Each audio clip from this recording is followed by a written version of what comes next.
Hello and welcome back to Turning Points. This is a series that looks at important biblical events that we believe serve as turning points for all of human history. Last time we looked at the rise and fall of the nation of Israel, their ultimate captivity and defeat. What began with a promise to a single man, Abraham, over the generations led to Israel becoming a nation that was the envy of all of their neighbors. But their steady decline into disobedience ultimately led to their destruction and their captivity. And even when they returned back home from captivity, they never seemed to be able to reclaim the glory they once had. Ezra the prophet writes about the day that the foundation of the temple, the newly rebuilt temple, was laid. And those older men who remembered the grand temple of Solomon wept at the thought of what used to be. The prophets who warned of Israel's coming demise also had words of hope about the day when a new king would come and restore Israel to its former glory. The prophet Daniel wrote about a dream he had when he saw that king coming from the clouds of heaven. Here's what he says. He was given authority, glory, and sovereign power. All nations and peoples of every language worshipped him. His dominion is an everlasting dominion that will not pass away, and his kingdom is one that will never be destroyed. This still undisclosed king was referred to as the Messiah. It's a word that means anointed one, and in the tradition of kings, it refers to someone who was chosen by God to liberate and restore his people. You see, Israel was constantly being oppressed by larger empires around them, empires like Babylon and Egypt, Greece, and Rome. In fact, one of the most telling prophecies about this Messiah came from a dream that the king of Babylon had. King Nebuchadnezzar had this dream about a statue whose head was made of gold, his chest was made of silver, his abdomen and thighs were made of bronze, legs were of iron, and his feet were of iron and clay mixed together. And as he gazed at this statue, he saw from a mountaintop a rock that was being cut from the mountain, but not by human hands. And it came crashing down on this statue, breaking apart the feet mixed with iron and clay, and ultimately toppling the entire statue.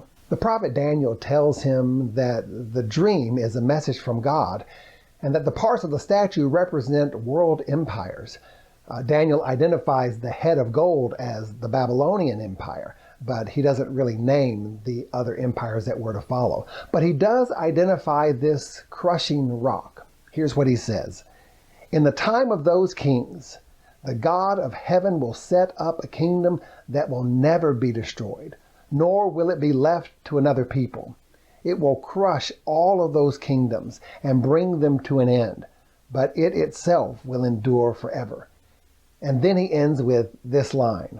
This dream is true and its interpretation is trustworthy. It was such a powerful message that the king of Babylon, the only superpower in the world at that time, fell to his knees and told Daniel, surely your God is the God above all gods. It's no wonder that Israel was on high alert looking for this coming Messiah that would cause empires to fall to their knees. And over the next 500 years, as leaders would rise up, messianic fervor would increase as well. But time and again, they would either be defeated or they would be dismissed.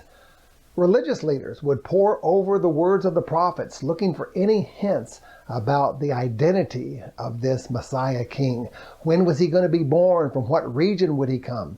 One thing they knew for sure, he had to come from the line of David, because God had promised David earlier that one of his descendants would forever sit on the throne over Israel. That's why scholars picked up so quickly on words of a prophet like Isaiah, who wrote this, out of the stump of David's family will grow a shoot, yes, a new branch bearing fruit from an old root. They also noted that the prophet Micah said that the new ruler would come from David's hometown of Bethlehem.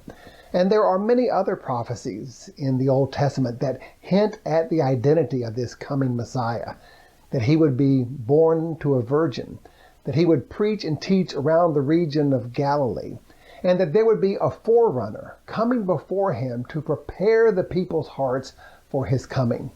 In fact, about 400 BC, the prophet Malachi was writing about this coming king, when he said that God would send Elijah to prepare for his coming. He says this, to turn the hearts of the parents to their children and the hearts of the children to their parents. And then the prophecy stopped. It was shocking to the Jews of that day, but it was clear that God was no longer speaking through the prophets. And it was disconcerting because Malachi had just said that God was going to burn up all that is evil and free all who were good, and that Elijah the prophet would come announcing that day. And then nothing. For 400 years. You talk about being left hanging. But when Augustus was emperor of Rome and Herod ruled over Judea, God finally spoke. He said to Zechariah, a priest, that he and his wife would have a child, a boy, whom God said would have the spirit and the power of Elijah, and who would turn the hearts of their parents to their children and the disobedient to the wisdom of the righteous, to make ready a people prepared for the Lord.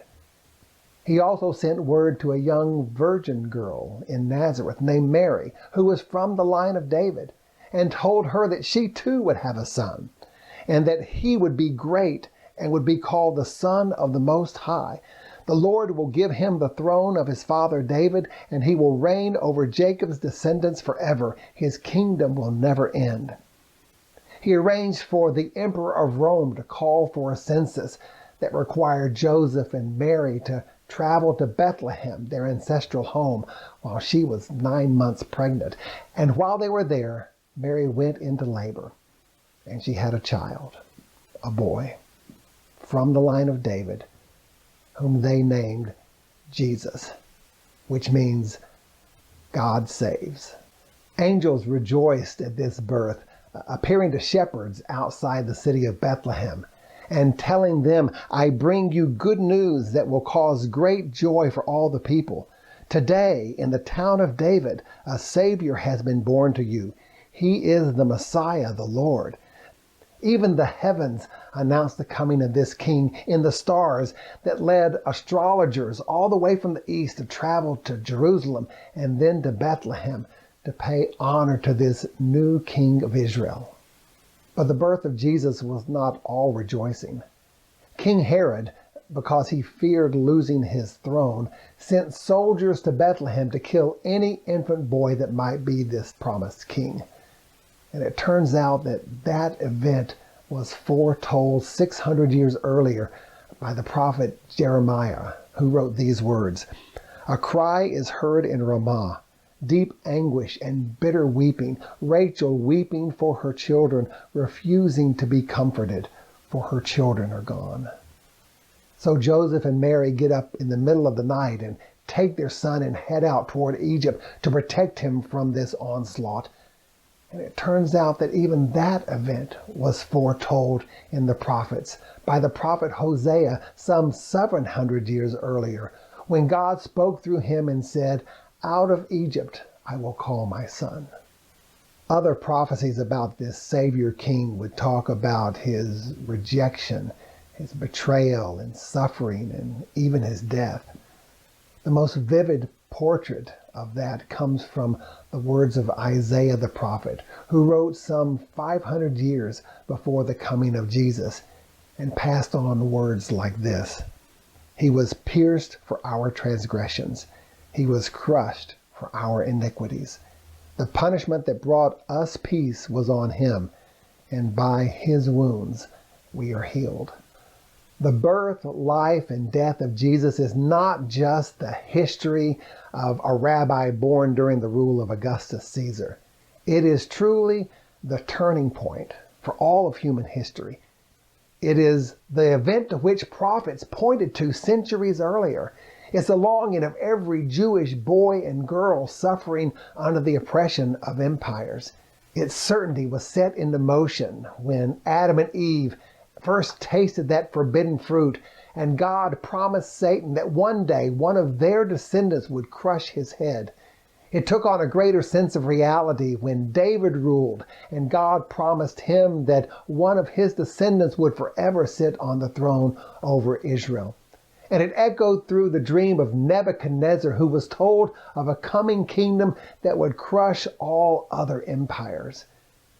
And it caused the shepherds outside of Bethlehem to smile when they heard that in the town of David, a Savior had been born to them. He is the Messiah, the Lord. Only Luke didn't use the word Messiah. He used the Greek form of that word. That means anointed ruler who rescues his people. He used the word Christos, Christ, the Lord. Join us next week as we look at the time when Jesus first put on the mantle of Messiahship and the test that would soon follow.